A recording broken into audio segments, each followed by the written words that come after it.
ഞാൻ എപ്പോൾ പ്രാർത്ഥിക്കാനിരുന്നാലും കർത്താവ് എന്നോട് പാടാൻ പറയുന്ന ഒരു പാട്ടാണിത്. നമുക്കെല്ലാവർക്കും അറിയാം.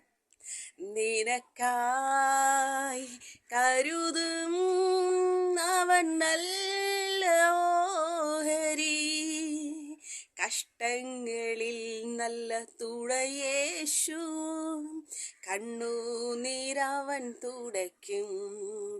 എൻ്റെ കഷ്ടങ്ങളിൽ നല്ല തുണയേശു, കണ്ണുനീരവൻ തുടയ്ക്കും. വഴിയൊരുക്കും അവനാഴികളിൽ, വലം കൈ പിടിച്ചെന്നെ വഴി നടത്തും.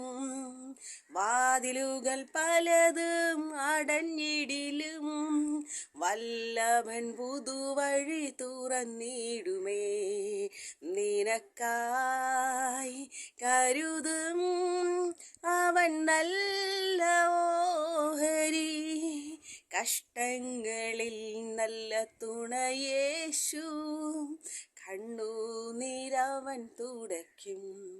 സകല വഴികളും അടഞ്ഞ് ഇനി എന്ത് ചെയ്യും, ഞാൻ എങ്ങനെ ജീവിക്കും എന്നാലോചിച്ചിരിക്കുന്ന നിങ്ങൾക്ക് നടുവിൽ കർത്താവ് പുതുവഴികൾ തുറക്കാൻ പോകുന്നു. ആമേൻ. ദൈവം എല്ലാവരെയും അനുഗ്രഹിക്കും.